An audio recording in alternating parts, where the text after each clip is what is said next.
En este capítulo de Causas del Exilio vamos a hablar de la desprotección y responsabilidad del Estado.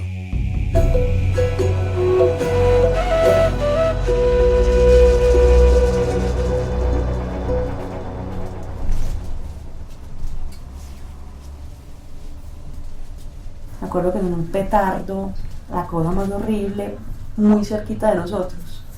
Y me acuerdo de la corredera, los cogieron como vamos rápido y a los tipos los cogieron. Después se dieron cuenta que eran tipos delgadas los que habían hecho eso.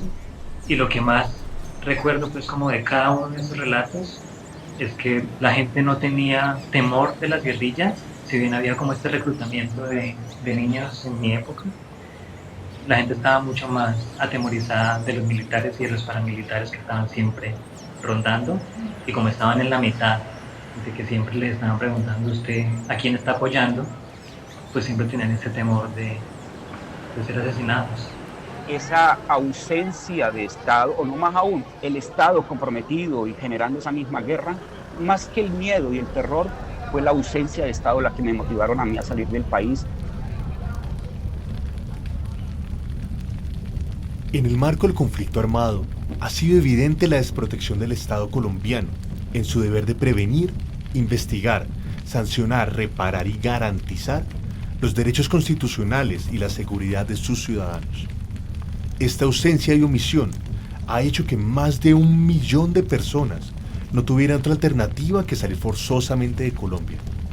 Porque al denunciar graves violaciones a derechos humanos, persecución, ataques o amenazas contra la vida, el Estado no pudo brindarles o garantizar la protección necesaria para quedarse, y cada vez más su seguridad se vio comprometida. Lo que salió en la noticia de la televisión, no, ni siquiera me acuerdo en qué canal, salió que había un helicóptero, que habían cogido una célula terrorista, etcétera, etcétera. Y nos dejaron con ese mote de que éramos una célula terrorista, a pesar de que no encontraron absolutamente nada. O sea, fue una acusación que salió por televisión. De hecho, nuestras familias, la mía que vivía muy cerca, a unas 6 cuadras de allí, estaban tremendamente asustados. Mi madre lloraba, era algo terrible, porque imagínate salir en la televisión como que han cogido una célula de terroristas y que tu hijo aparezca como que es un terrorista, ¿no?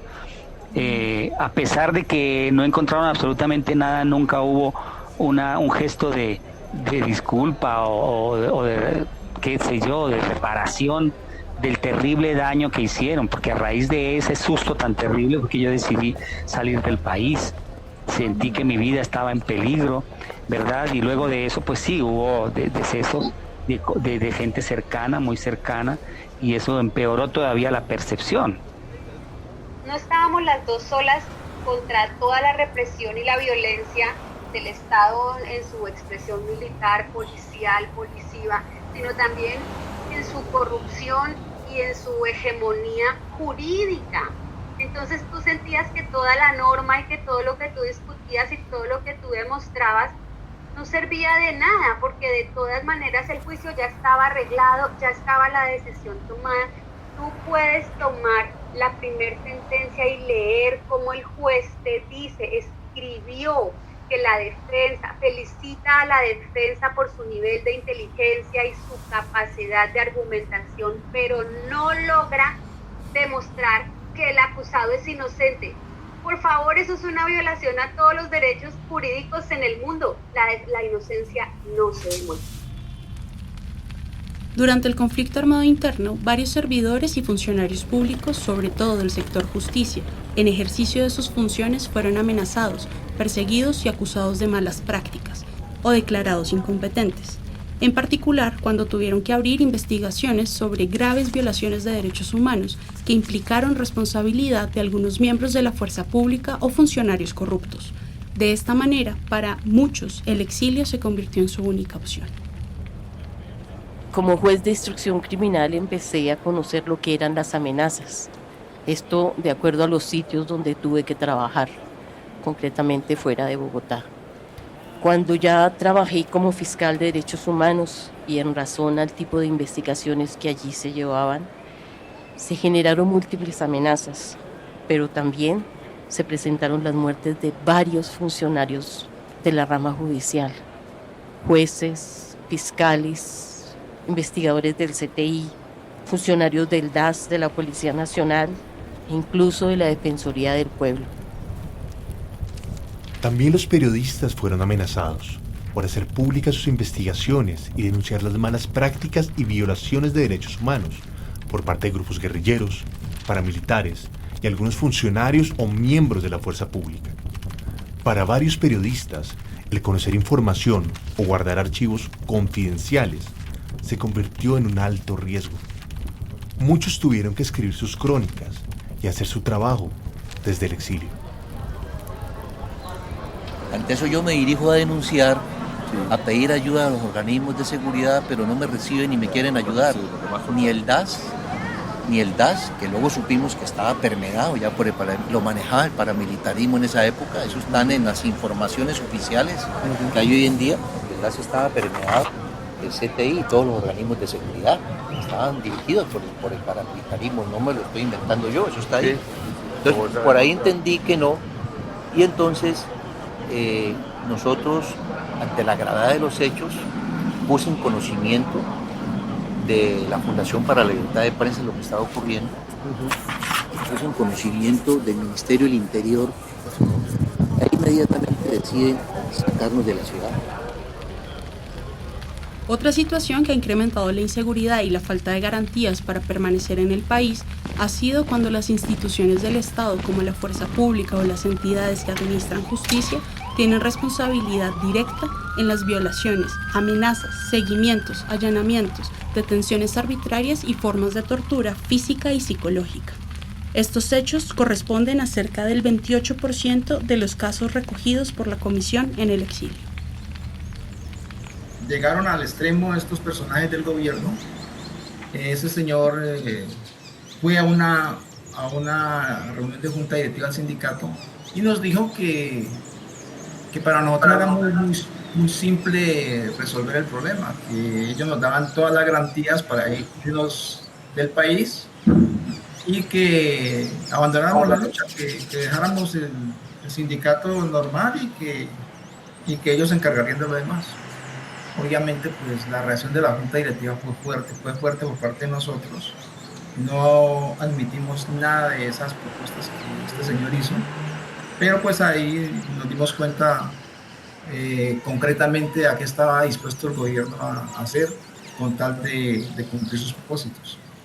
Ya entonces nos llega la información por parte de una de las profesoras compañeras de trabajo de la nómina, digámoslo ahí, del colegio, y le cuentan a la directora que iban a atentar contra nosotros y que iban a atentar en el mes de diciembre, lo tenían para el mes de diciembre, y ella nos lo dijo porque sabía, además una de las hijas que ella tenía era novia de un policía y fue a través de ella que nos comunicó que iban a atentar contra nosotros.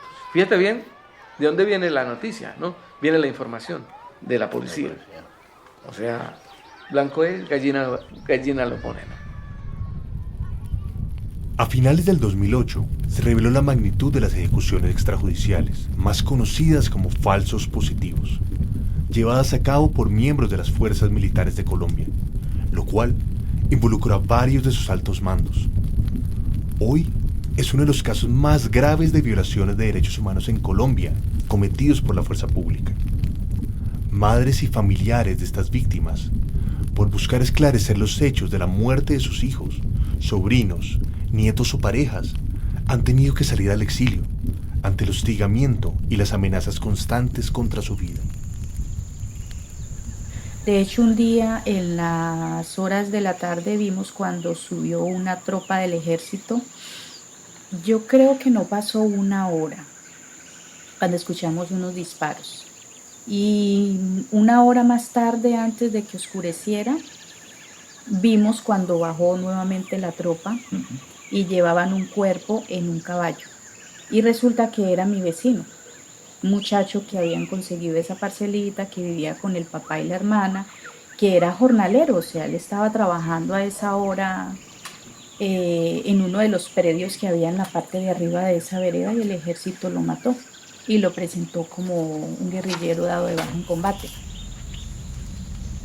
El Estado colombiano está en la obligación de utilizar todos los medios que tiene para lograr que el respeto a la vida y los demás derechos constitucionales sean una realidad, y que ningún otro colombiano o colombiana tengan que salir al exilio. Después yo veo esa diabolización muchos años después con las FARC. A nosotros nos diabolizaron en ese momento, y no era por ser nosotros, por ser dirigentes o militantes o activistas, simplemente, sino porque se necesitaba desprestigiar a toda la izquierda con ese caso y realzar el rol de las Fuerzas Armadas en esos procesos investigativos.